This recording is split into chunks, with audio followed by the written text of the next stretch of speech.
But what followed was a storm of fame, temptation, and choices that nearly unraveled everything. In the 1960s, Phil earned a scholarship to Louisiana Tech University, where he stepped into the spotlight as the starting quarterback. What made this even more interesting was the fact that he was starting ahead of none other than Terry Bradshaw, who would go on to become an NFL legend and Hall of Famer. But while Bradshaw had visions of Super Bowl rings, Phil had a very different vision for his life. He was a natural athlete, undeniably talented, fast, strong, and with a cannon for an arm. But despite his abilities, football wasn't his ultimate passion. When the NFL came knocking, Phil turned it down, much to the surprise of many. Terry Bradshaw later told the press that Phil would often show up to games looking like he had just stepped out of a hunting trip. His shirt stained with duck blood, squirrel guts, and whatever else came with a day out in the wild. Terry also spoke about how talented Phil was, mentioning that not only was he an incredible quarterback, but he was faster than most of the players around him, including Terry himself. Phil had raw talent that couldn't be denied, but he wasn't interested in fame or the NFL dream.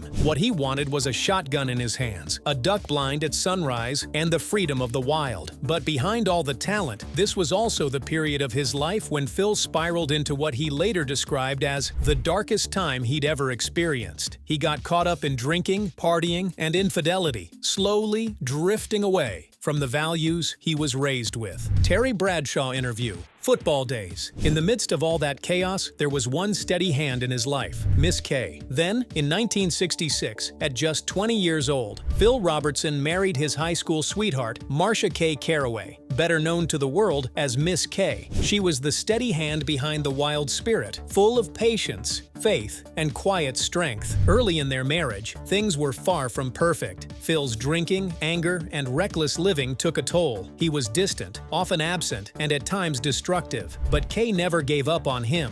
Dark days. But even love has its limits. Phil's demons caught up with him, and before he could rebuild, he had to lose everything. By the early 1970s, Phil Robertson's life had spiraled completely out of control. He'd walked away from everything: his wife, his kids, his responsibilities. He was living out of a bar, picking fights, drinking heavily, and drifting through each day with no direction and no peace. In 1975, something shifted. Phil became a born-again Christian, and that single decision would change the course of his life forever. He left the chaos behind and returned to the values he was raised with: faith, family, and purpose. He went back to Kay, reunited with his children, and began walking a new path. Preaching, studying the Bible, and living with conviction became his new focus. Out of that brokenness came purpose, and from that purpose came an idea, a duck call so good it would change his life forever.